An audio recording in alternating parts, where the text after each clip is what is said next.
Hola, ¿qué tal? Namaste. Bienvenidos, bienvenidas de nuevo a esta sesión del Bhagavad Gita. El día de hoy vamos a seguir con el estudio del capítulo 6 del Bhagavad Gita, Dhyana Yoga, el yoga de la meditación. El día de hoy vamos a estudiar dos o tres versitos. De alguna forma son versos que hablan de temas muy diferentes, pero vamos a hablar un poco de cada uno. Eh, Precisamente tenemos el primer verso que vamos a estudiar es el número 32, 632. Eh, También de alguna forma se habla como el yogi más elevado, digámoslo así, como tiene dentro de su adhikar o su cualificación una capacidad no solamente de entender mucho o tener una visión amplia de las cosas en un sentido, sino cómo todo ese conocimiento también se transforma en una compasión genuina, digámoslo así, una empatía, también se podría decir, una capacidad de conectar con el otro, ¿cierto? Como a través de su propio sufrimiento, a través de su propia experiencia, también llega a entender y ponerse en el lugar de otro, desarrollar esa sensibilidad. Ahorita estaba pensando precisamente, nada más el saludo namaste, ¿cierto? Que normalmente se hace o se practica pues en las escuelas de yoga, ¿cierto? Namaste significa nama, ¿cierto? Como no yo, no mí, no a mí, sino a usted, ¿cierto? Como no se trata de mí, se trata de usted, ¿cierto? En parte es como un ejercicio de aprender a darle un lugar al otro, ¿cierto? A veces tendemos a ser, digámoslo así, demasiado egoístas, naturalmente, o de alguna forma, hasta biológicamente a veces somos muy en esa tendencia de pensar solamente en nosotros, ¿cierto? Entonces también las culturas ancestrales, siento yo en general, obviamente estamos hablando en materia de la filosofía del yoga, está buscando de alguna forma salirnos de nuestro propio círculo, ir un poco más allá, ¿cierto? Salir de ese huequito, ¿cierto? Como dice una canción por ahí, como que siempre estamos en un huequito que estamos cavando solos, ¿cierto? También es como mirar que también existe todo un asocosmo, se podría decir, toda una sociedad de personas, ¿cierto? De hecho, lo hemos hablado como el yoga. Antiguamente se recomendaba, incluso en este mismo capítulo del Bhagavad Gita, Krishna mismo le recomendar de un alejarse de la sociedad, ir al bosque, tomar ciertos votos, ¿cierto? Pero se está hablando también de un aspecto del yoga muy particular, digámoslo así, ¿cierto? Entonces también en parte el yoga y más el yoga que se recomienda, digámoslo, en esta era incluye mucho al otro, ¿cierto? Hay mucho prójimo de por medio, digámoslo así, más bien en vez de solo, obviamente está la frase popular de más vale solo que mal acompañado, y eso es verdad, pero de la filosofía del yoga es más vale estar bien acompañado, ¿cierto? Acompañarse de otros yogis, nutrirse de su fe, nutrirse de su entusiasmo, ¿cierto? Acompañarse, digámoslo así, en el proceso. En ciertos momentos y ciertas etapas el yoga también se vuelve algo muy oculto, digámoslo así, muy místico, muy de autorrealización, en el sentido de que uno mismo está percibiendo y midiendo el mundo de una forma específica y que a veces es difícil, digámoslo así, poder conectar con todas las personas acerca de estos temas, ¿cierto? De lo que estamos experimentando, de lo que estamos viviendo, ¿cierto? Se vería muchas veces como, incluso como extraño. ¿Cierto? Hace poco daba una clase y ponía un tema extremo, un ejemplo muy extremo, pues, que es cuando eh, estas personas que, digamos, están muy interesadas en el tema de los ovnis, en el tema de los extraterrestres, ¿cierto? Investigan sobre el tema y le dan mucha importancia al tema, ¿cierto? Para ellos es importante poderse juntar con personas que también tengan esa misma mentalidad, ¿cierto? Como digo, es un tema extremo porque normalmente alguien llega a contarme como, no, yo estaba un día y apareció una luz en el cielo, ¿cierto? O tuve esta o aquella experiencia, o no he tenido ninguna experiencia, pero he leído sobre estas experiencias y creo fielmente en eso, ¿cierto? Entonces, eh, sí, son personas que están experimentando algo muy específico, un tema muy específico. Bueno, de hecho, eso se dan todos, puse un ejemplo muy extremo, como dije, pero se dan las demás temáticas, se podría decir, ¿cierto? Hay músicas de música, ¿cierto? Músicos que están experimentando un placer, ¿cierto? Al experimentar, válgase la redundancia, por ejemplo, en el mundo del jazz, ¿cierto? que para uno muchas veces es como uno lo escucha como si estuvieran haciendo una recocha, ¿cierto? Como algo abstracto, como que he llegado a pensar en algún momento, llegué a pensar eso en algún momento, que por ejemplo el jazz no era la gran cosa, sino que más bien las personas se hacían los que entendían, ¿cierto? Que a veces sucede eso, como que las personas se muestran como muy interesantes porque entienden un tema que los demás no. Pero en verdad, sí, desde el beneficio de la duda me di cuenta que sí, que en verdad sí hay algo, sí hay un tipo de experiencia que de pronto alguien que no ha tenido el paladar para desarrollarlo no lo puede entender, ¿cierto? Uno que creció comiendo, cuando digo comiendo no me refiero a algo literal, sino en este caso del arte, de la música, la filosofía, viviendo, comiendo algo muy básico, digámoslo así, salado, dulce, ¿cierto? Cuando le hablan de agrio, cuando le hablan de otra experiencia, suena como algo que se escapa de nuestra capacidad de comprensión, ¿cierto? Entonces esto lo conecto obviamente con el yoga y la experiencia. Como digo, eso se dan todos los senderos, esto se dan todo lo que uno empieza a profundizar, en lo que uno se empieza a volver experto, uno empieza a encontrar todos esos matices, ya hemos hablado de esto también. Entonces se necesita también como esa asociación de personas que comprendan de lo que estoy hablando, que yo pueda hablar de mi lenguaje, que yo pueda avanzar más, que pueda nutrirme de los que están más adelante también. Entonces el yoga de la soledad, digámoslo así, se puede recomendar en casos muy específicos. Cierto, de hecho ahorita vamos a ver que el mismo Arjuna va a criticar, digámoslo así, esta sugerencia que le hace Krishna de tomar estos votos y de alejarse y todo esto, porque él mismo lo ve como impráctico, ¿cierto? Y estamos hablando de una escritura que es de, ¿cierto? O de un contexto que, que fue hace más de 5.000 años, ¿cierto? Donde están en otra era, otro contexto, donde la cultura védica de alguna forma estaba activa, digámoslo así, eh, de forma ideal, porque sabemos que de alguna forma la cultura védica nos deja, ¿sí? Nos deja unas líneas, digámoslo así, ancestrales, unas líneas de pensamiento con las que conectamos, pero no es que haya un lugar o un país entero, una nación donde la gente esté practicando la cultura védica, ¿cierto? Como se habla en las escrituras, que es nuestra base para tener, pues de la que tenemos que nos da una imagen de cómo se vivía en la cultura védica, de cómo, ¿cierto? Del papel que tenían los brahmanas, los kshatriyas, los gobernantes, ¿cierto? Los niños, o sea, como el papel o la relación que tenían con la naturaleza, con los ríos, con los bosques, con la montaña, ¿cierto? Donde básicamente todo, y que eso sí, de pronto sí se ve todavía en la cultura de la India, todo esto podría estar conectado o puede estar conectado con la divinidad, con la trascendencia, ¿cierto? Como que todo puede ser un estímulo, todo puede ser algo que nos recuerde eh, la trascendencia, ¿cierto? O la divinidad incluso. Entonces, algo que para nosotros muchas veces se vuelve cotidiano como un simple río, para la cultura védica, ¿cierto? Ese río es algo que representa un aspecto de la divinidad, con el cual hay una interacción y con el cual hay sí, una relación también, un intercambio, ¿cierto? Donde yo me beneficio de ese río y empiezo a ver ese río, se empieza a ver ese río como sí, como incluso como una deidad se podría decir, ¿cierto? Como un aspecto de la divinidad, como estábamos hablando. Entonces, aún así, estando en ese contexto, Arjuna está diciendo, me parece impráctico esa práctica de yoga, ¿cierto? No me parece, no me suena, ¿cierto? Ese va a ser, en verdad ese va a ser el segundo verso del día de hoy.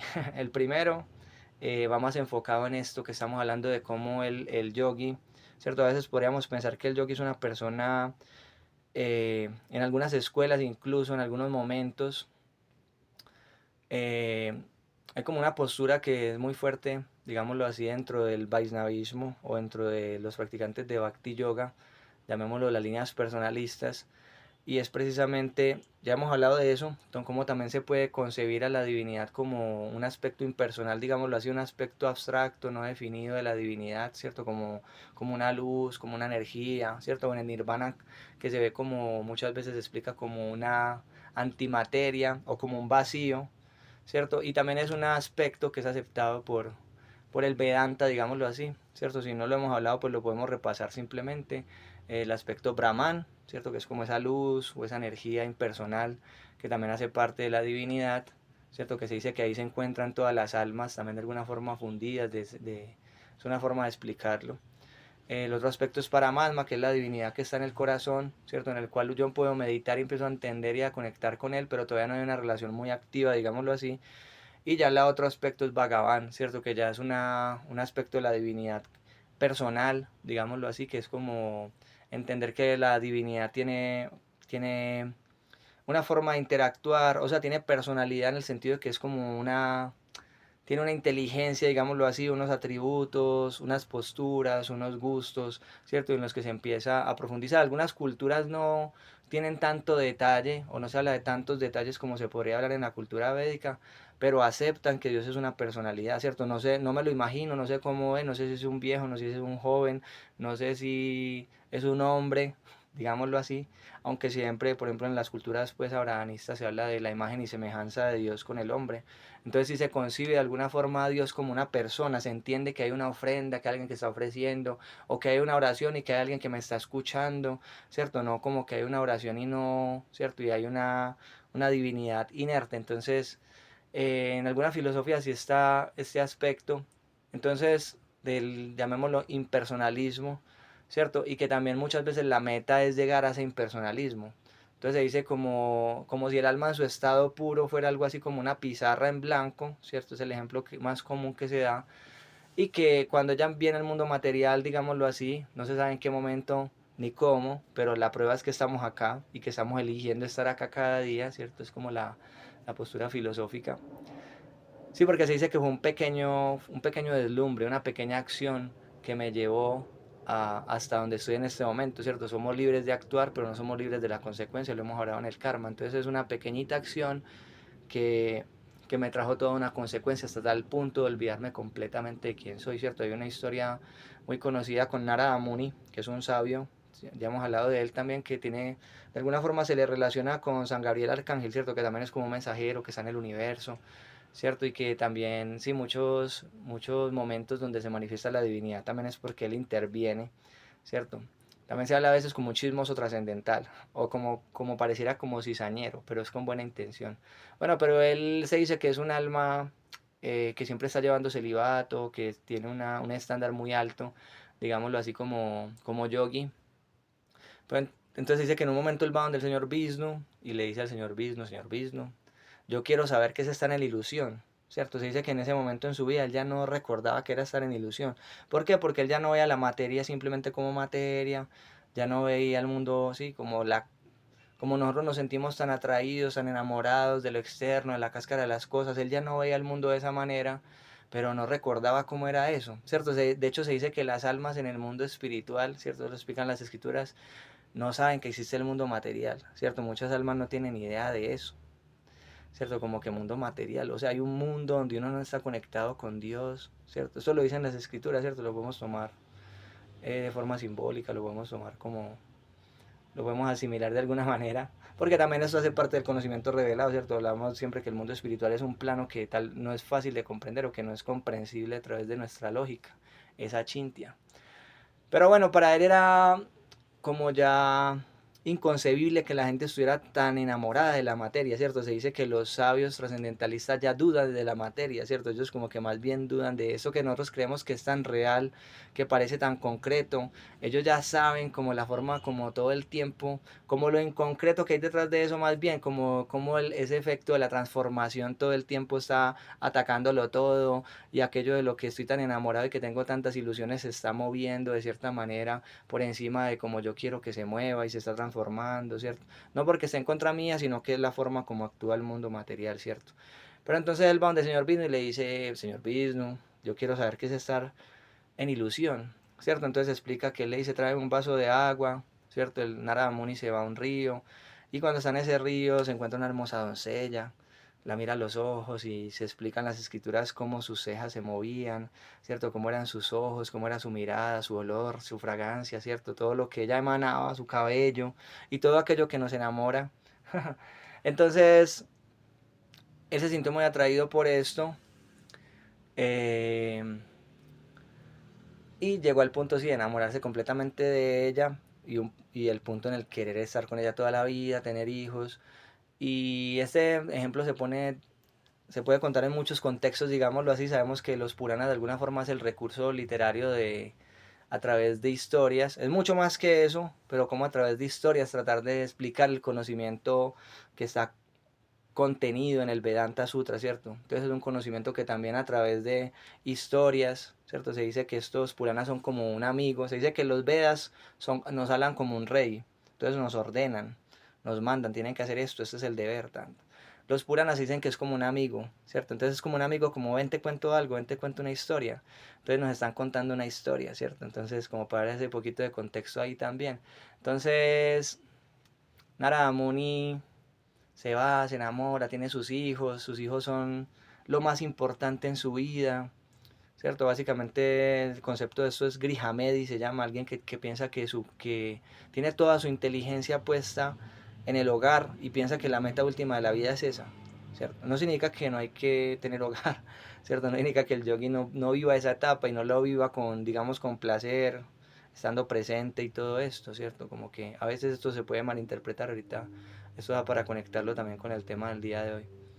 Pero entonces la cosa es que en un momento Narada Muni se va al río con sus hijos de paseo, el río se crece y el río empieza a llevarse, lleva a cada uno de sus hijos, se lleva a su esposa. Lo estoy contando muy rápido, tiene muchos más detalles. Pero la cosa es que Narada Muni empieza a llorar y está ahí súper mal y en ese momento aparece el señor Vino, le toca el hombro y le dice, ¿y qué pasó con mi vaso de agua? Entonces Narada Muni en ese momento puede recordarlo todo de nuevo y dice, Dios mío, y pasó un segundo, ¿cierto? Porque se dice que para la eternidad las vidas que nosotros podamos vivir, digámoslo así, tenemos una sola vida, ¿cierto? Hablando a veces en el lenguaje común, a veces se habla de mis vidas pasadas, ¿cierto? Tenemos una sola vida y podemos tener más bien muchos nacimientos con diferentes cuerpos. Pero al final todo eso pueden ser millones de nacimientos, pero todo eso es un segundo en lo que es la eternidad, ¿cierto? De hecho, si nosotros miramos desde que nacimos y en este momento, si lo tratamos de mirar en este momento, es como si hubiera pasado un segundo, o sea, no ha pasado nada de tiempo, digámoslo así, frente a lo que es la eternidad. Entonces, eso se explica que fue un pequeño gesto, fuimos por un vasito de agua y vimos algo por ahí y dijimos, ve, esto está bueno, ¿cierto? Y una muy buena intención, pero que todo eso trajo un montón de consecuencias y terminamos enredados hasta el punto. A veces se explica que esto no tuvo inicio, no es como un inicio, más bien esto es como metafórico, como una forma de explicarlo, sino más bien otro punto de vista es cómo estamos eligiendo cada momento, cómo, en qué plano queremos vivir, o sea, qué estamos eligiendo. Tenemos ese pequeño libre albedrío que nos permite elegir y nosotros seguimos eligiendo estar acá, digámoslo así. También es otra forma de verlo.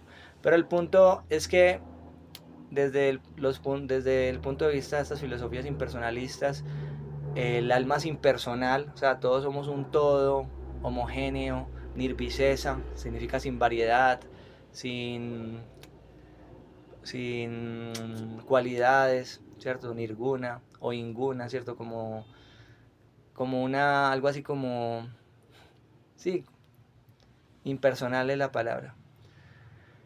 Entonces dice que somos como esa pizarra en blanco y más bien en el mundo material nos empezamos a llenar de sanskaras, ¿cierto? Ya hemos hablado de eso, que son como cicatrices en la conciencia. De acuerdo a esas cicatrices nosotros tenemos una forma de ser, una forma de relacionarnos, unos gustos, ¿cierto?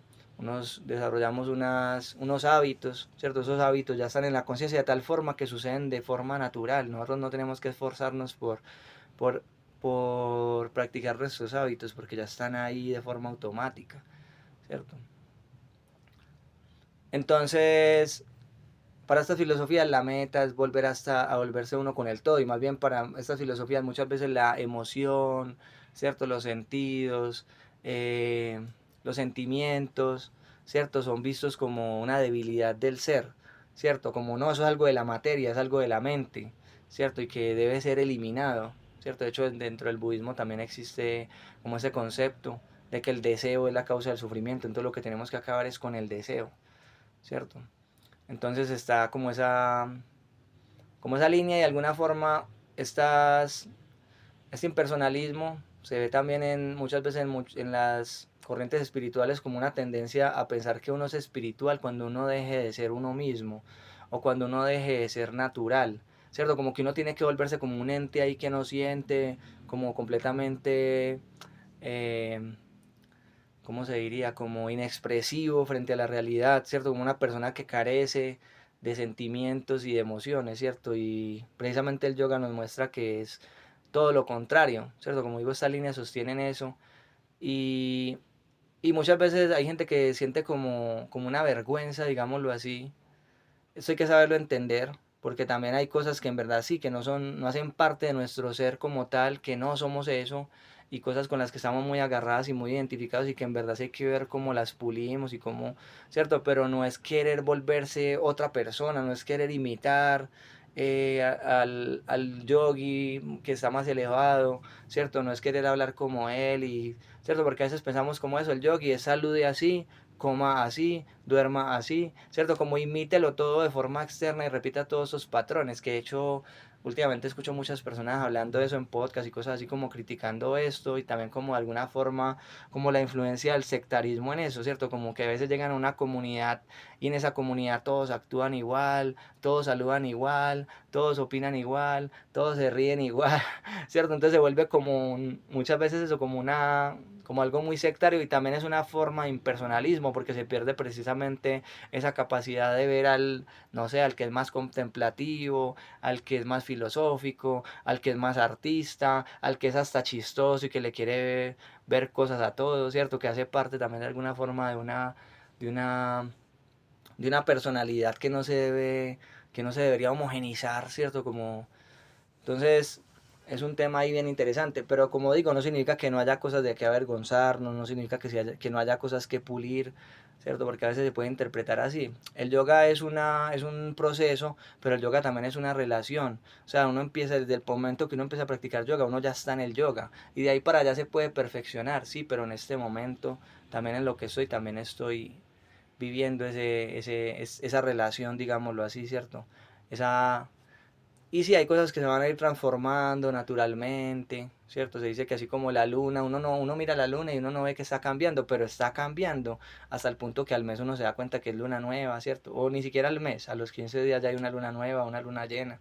Y todo pasa como de forma aparentemente imperceptible, ¿cierto? Entonces eso mismo sí pasa, hay una transformación interna y tiene que ocurrir, ¿cierto? De hecho también muchos llegamos al yoga porque queremos cambiar la forma de ver el mundo.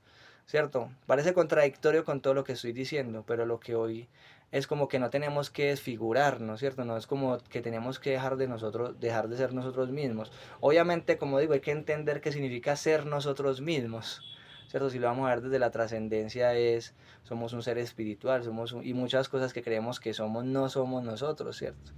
Pero también hay una parte relativa que hay que aceptar, con la que tenemos que convivir, ¿cierto? Como hablamos también en el Bhagavad Gita, el mismo Arjuna quiso negarla y Krishna le dijo, no, o sea, eso es represión, ¿cierto? Estás actuando, estás tratando de imitar algo en lo que no, en lo cual no es tu naturaleza, no es tu vocación, no es tu deber, ¿cierto? Deber significa en este sentido naturaleza, una tendencia, una psicología.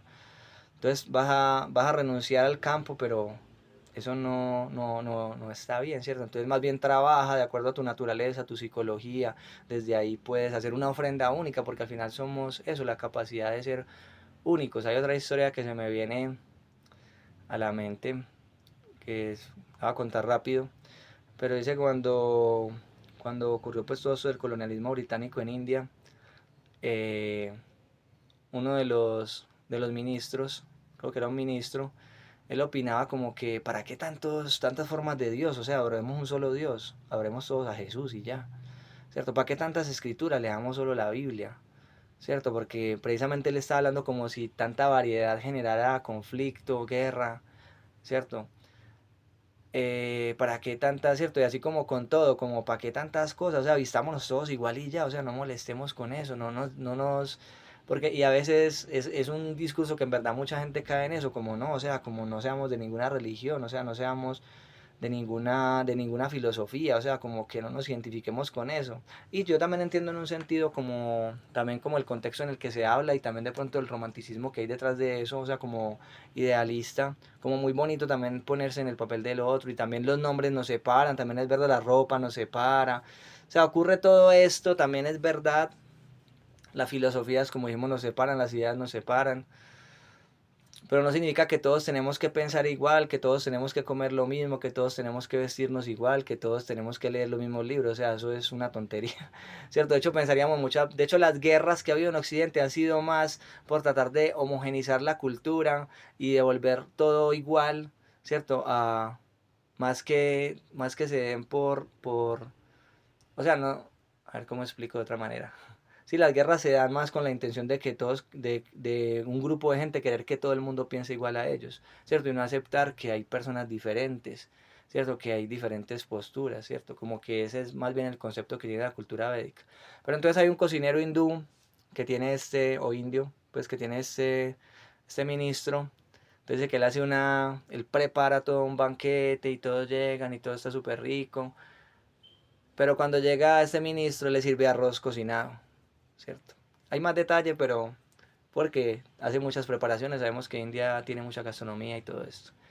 Entonces el tipo le dice, pero ¿cómo que arroz? Deme más comida. Entonces le sirve más arroz, ¿cierto? Entonces él le dice, no, pero es que yo no soy un caballo, ¿cierto? Yo soy un ser humano, por lo tanto yo como muchas cosas, mi estómago está hecho para comer variedad, yo no soy un asno, ¿cierto? Entonces le dijo, entonces usted cree que Dios es un asno, ¿cierto? Porque lo está hablando muy en ese contexto del teísmo, entonces le dice, un asno, yo jamás he dicho eso. Ah, usted dice que, cierto, usted estaba diciendo que en verdad no deberíamos molestar cierto, con todas estas formas de la divinidad que tenemos en la cultura de la India, como Shiva, Ganesh, cierto, sabemos, Vishnu, Rama, Krishna, cierto, como que más bien habremos uno solo y no molestemos, cierto. Entonces está queriendo decir que Dios es un caballo, cierto, como él solamente come una sola ofrenda, él solo va a comer, solamente se satisface con un tipo de persona, entonces él, como la reflexión de todo esto es que cada uno tiene algo único para ofrecer, cada uno es único en el universo, tiene una ofrenda y un papel único. Entonces como que también de alguna forma saber abrazar eso, ¿cierto? Como vuelvo y repito, no significa que no haya que mejorar cosas, no significa que no haya que trabajar en sanar también, en mejorar cada día, ¿cierto? El yogi está trabajando siempre en eso. Entonces, eh, bueno, me dejé llevar ahí un poquito de otros temas, pero que creo que conectan bien con el contexto, con todo lo que se está hablando. Pero entonces algunos piensan el fin del yogi, o sea, que el yogi es una persona inexpresiva, una persona como que se desforma, ¿cierto? A veces pasa eso, que uno conoce a una persona que es de cierta manera y llega un proceso, no necesariamente solo el yoga, o sea, yo lo he visto en el cristianismo, en otras corrientes también, que es como si esa persona se volviera otra persona, se transformara completamente. ¿Cierto? Como digo, hay transformación, sí, pero es una transformación que es difícil entrar ahí en juicios, pero espero se entienda también como el contexto, eh, que debería ser positivo. O sea, si yo soy más avanzado espiritualmente, se supone que debería ser también en un sentido más más capaz de conectar con el otro, más capaz de entender al otro, eso y no volverme como un loco que está juzgando todo, que cierto que todo lo incomoda, que las cosas tienen que estar organizadas de X o Y manera, cierto, tal vez sí hay ciertas etapas donde eso puede ocurrir también hay un espacio muchas veces para poder, porque estamos hablando de filosofías también muy idealistas y que es difícil a veces aterrizarlas a nuestra realidad, o sea, es un tema, se podría decir que muy amplio también.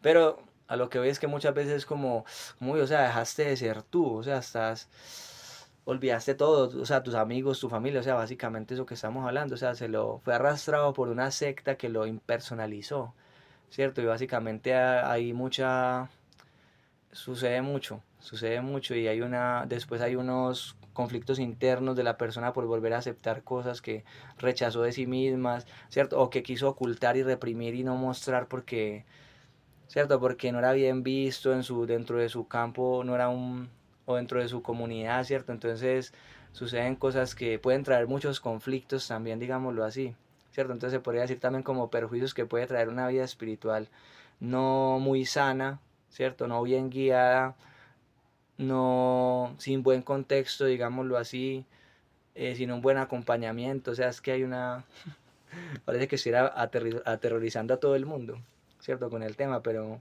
en verdad es un tema que muchas veces requiere eso, como esa sutileza, que tiene muchos detalles. Entonces pensamos que el yogi es una persona indiferente, súper desapegada, una persona que le importa un carajo todo, ¿cierto? Como, qué pena ahí la palabra, de pronto en algunos países es más pesada que acá. Pero sí pensamos que una persona fría, como inexpresiva, ¿cierto? Pero precisamente lo que viene a hablar este capítulo es que el yogi, antes, por él descubrir quién es y también por su propio sufrimiento, él desarrolla una compasión genuina, ¿cierto? Hay un concepto que es del budismo, la verdad, no sé si es original del budismo porque sé que en el Bhakti Yoga también existe, que es el bodhisattva, ¿cierto? En el budismo sería ese nivel en el que uno renuncia al nirvana, ¿cierto? La persona alcanza la iluminación y tiene la oportunidad de deshacerse en el nirvana, ¿cierto? Volver a la nada, pero que él queda con el corazón como no, yo no me puedo ir de acá, acá hay muchas almas sufriendo, digámoslo así. Entonces toma esa renuncia a su propio beneficio, digámoslo así, por esa capacidad de querer servir al otro, ¿cierto? De querer ayudar al otro, ¿cierto? Entonces se dice, en los trascendentalistas, se dice que desarrollan ese nivel de conciencia y lo hemos visto de ejemplo en todas las culturas ancestrales donde se habla, ¿cierto? De una persona, sí, una persona iluminada, digámoslo así, ¿cierto? En este contexto, obviamente pues con diferentes nombres en las diferentes culturas. Pero eso, esa compasión por el otro, esa compasión por incluso, ¿cierto? Hay un ejemplo, ya no recuerdo en qué contexto sucede, pero la cosa es que van en una barca con un maestro y pasa por ahí un escorpión, un alacrán, no sé cuál es la diferencia, la cosa es que el maestro lo saca y cuando el maestro lo saca del agua el escorpión lo pica, entonces la gente, él vuelve y lo suelta y vuelve y lo saca y él vuelve y lo pica, ¿cierto? Él vuelve y lo suelta pues porque le dolió, pero vuelve y lo saca. Entonces los discípulos le dicen, pero ¿qué sentido tiene que lo estés ayudando si él te va a seguir picando? Entonces le dicen, no, la tendencia del yogi es ayudar, la naturaleza del alacrán es picar, ¿cierto? Pero la tendencia mía es ayudar, ¿cierto? Entonces ellos como están dispuestos incluso a dar la vida o sí, incluso a sacrificarse, hemos visto ese ejemplo incluso en algunas culturas por los demás, ¿cierto? Así los demás incluso no sean los más agradecidos, porque si cuando nosotros estamos condicionados nos damos cuenta del condicionamiento, o sea, el nivel de condicionamiento en el que nos encontramos, ¿cierto? De hecho pensamos que somos grandes personalidades, ¿cierto? Pensamos que, sí, o si hay alguna pequeña práctica espiritual, llegamos a pensar que somos mucho más elevados de lo que en verdad somos, o sea, vivimos una ilusión demasiado grande.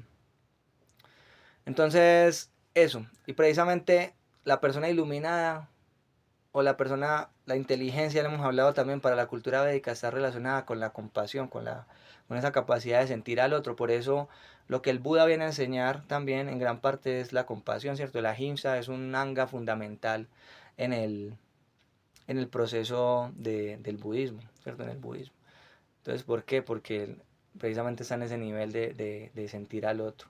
¿Cierto? La inteligencia no como información solamente, erudición o capacidad de tomar, de solucionar las cosas rápido.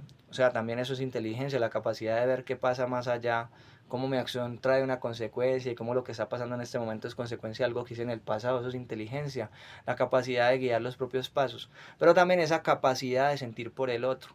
¿Cierto? El otro día escuchaba una clase de un amigo, me pareció muy interesante un concepto que él decía que a veces estas almas iluminadas, son más compasivas que Dios mismo, ¿cierto? Porque esto hay que saberlo entender también, pero dice Dios nunca ha estado condicionado, ¿cierto? En un sentido él no sabe, es como si, o sea, él lo sabe todo, obviamente Dios lo sabe todo, pero es una forma más bien, siento yo, de glorificar a estas almas, a estos mahatmas, ¿cierto? Que son almas que experimentaron el dolor de frente y que tienen esa compasión genuina, ese deseo de querer conectar a las almas con la trascendencia, sabiendo que la trascendencia, como lo hemos hablado antes, la trascendencia como esa, como esa ayuda definitiva, ¿cierto? Como hablamos la vez pasada, no solamente es dar comida, no solamente es dar regalos, también no estoy diciendo que no sea importante, pero la verdadera forma de ayudar a las personas es conectándolas con la trascendencia, con el conocimiento, ¿cierto? Con desarrollar un carácter propio, ¿cierto? Como que uno puede darle a alguien un tomate, no recuerdo bien un ejemplo que es muy popular, uno le puede dar a alguien un tomate o le puede enseñar a cultivar tomate, ¿cierto? Uno le puede dar una moneda a alguien para que compre un pan o le puede enseñar a hacer pan. ¿cierto? Es como una forma de explicarlo. Entonces el conocimiento se vuelve más valioso a veces que una simple ayuda, ¿cierto? No simple, sino que obviamente lo estoy comparando pues con conocimiento. Entonces este verso dice, es un yogi perfecto aquel que comparándose a sí mismo ve la verdadera igualdad de todos los seres, tanto en su felicidad como en su aflicción. O Arjuna, ¿cierto? Entonces también como hablamos, esa es una de las virtudes del yogi, ¿cierto? Como dijimos, no alguien indiferente, sino como alguien que conecta con el otro, que desarrolla esa capacidad de conectar con el otro y que su propio sufrimiento lo termina asimilando también de esa manera, ¿cierto? Muchas veces lo que nosotros creemos que necesitamos, ¿cierto? El yogi dice que él aprende a darlo, ¿cierto? Entonces, no sé, nosotros a veces necesitamos atención, entonces entendemos como a través de mi propio sufrimiento entiendo como, uy, yo necesito atención, el otro también necesita atención, ¿cierto? Entonces muchas veces estamos esperando todo el tiempo. Hemos hablado de ese ejemplo de cómo estamos en el mundo preguntando qué hay para mí, qué hay para mí, qué hay para mí. Pero el yoga nos está enseñando, no, o sea, pues hay muchas cosas, pero más bien el regalo que usted tiene, la oportunidad que usted tiene de servir al otro, ¿cierto? Lo que usted tiene, alguien lo necesita, digámoslo así. Y de esa forma uno incluso la relación es mucho más intensa y mucho más beneficiosa y mucho más activa y mucho más profunda y mucho más bonita cuando se da, ¿cierto? Al mismo Fito Páez lo dice, dar es dar, ¿cierto? ¿Cuál es el resultado de dar, ¿cierto? Más allá de, no hay ningún resultado, dar ya es una experiencia extraordinaria. Bueno, entonces seguimos con el siguiente verso.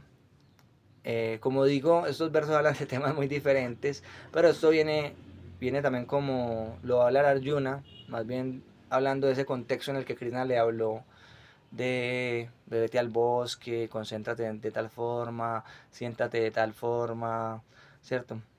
Donde le puso la vara muy alta, como decimos en Colombia. Entonces Arjuna dice, oh Madhusudan, el sistema de yoga que has resumido me parece impráctico e insoportable, pues la mente es inquieta e inestable. ¿Cierto? También se dice que los maestros a veces le enseñan, le sugieren a alguien que medite, que uno dice, no, quiero meditar, yo quiero meditar y ya. Entonces los maestros le dicen, medite, para que ellos se den cuenta que no pueden meditar. ¿Cierto? Que no podemos, o sea, la meditación no es algo que sí podemos arrancar hoy, ¿cierto? Pero la concentración como tal y los resultados, lo que es técnicamente Diana, es algo que requiere toda una preparación, ¿cierto? Que incluso hay una preparación ética, una física, ¿cierto? Energética en la parte de los pranayamas, ¿cierto? Como hemos visto en el mismo proceso de Astanga, son diferentes pasos, digámoslo así, y después hay tratar de hacer una absorción, de tener un poco los sentidos, digámoslo así, ejercicios de concentración en ciertos que se llaman dharanas, ¿cierto? Después viene dhyana, que es meditación, y por último samadhi, digámoslo así, que es un estado en el que uno ya no, ya no, ya no ve, o sea, todo lo que ve, todo lo que escucha, todo lo que prueba está relacionado con ese ideal en el que uno llegó, ¿cierto? Todo se vuelve, uno queda absorto en eso, ya no ve nada más. O sea, uno sí ve cosas, pero todo está conectado con ese ideal, digámoslo así, ¿cierto? Entonces la mente, es el siguiente verso, dice, la mente es inquieta, turbulenta, obstinada y muy fuerte. Krishna, Krishna, y dominarla creo que es más difícil que controlar el viento, ¿cierto? Estos versos son muy conocidos y como el mismo Arjuna le está poniendo como un poquito en jaque, en la siguiente clase ya vamos a hablar un poco de eso, o sea, como diciéndole a Krishna como, o sea, dame otro proceso, o sea, dame otra, ¿qué debo hacer? ¿Cierto? Cuando el mismo yogi se puede dar cuenta en su proceso de aceptar como o sea, la mente es algo que está por encima mío, ¿cierto? Hay creo que es Vivana Chakrabarti Thakur, que es un filósofo de nuestra, pues no solo un filósofo, es un personaje importante dentro de nuestra línea. Entonces él dice, como no podemos evitar que los pájaros vuelen sobre nuestras cabezas, ¿cierto? Explicando cómo los pensamientos son algo que nos supera, o sea, nosotros no podemos controlar los pájaros, el pájaro está por encima de mi capacidad de dominio. Pero él dice, pues sí podemos evitar que ellos hagan un nido en ella, ¿cierto? Entonces, eso, como también aceptar eso, la mente. El punto que quiero hablar con este ejemplo es más como esa parte de que la mente, los pensamientos son algo que está ya como por encima de nuestra capacidad. Entonces también a veces eso, como esa confrontación de ir ahí y darnos cuenta como, ay, güey, madre, o sea, los pensamientos no son tan sencillos de cambiar, ¿cierto? Y ya hemos hablado cómo se pueden cambiar, cambiando también en lo que estamos utilizando nuestros sentidos, lo que estamos escuchando, lo que estamos viendo, probando, la gente con la que estamos, ¿cierto? Va a cambiar nuestro nivel de conciencia, nuestros deseos. Pero es un proceso, es un proceso, es un trabajo, es un trabajo diario, digámoslo así. Entonces, bueno, espero que hayan disfrutado mucho la clase el día de hoy. Eh, Nos vemos en una siguiente ocasión. Muchas gracias a todos los que estuvieron ahí presentes. Feliz resto de día.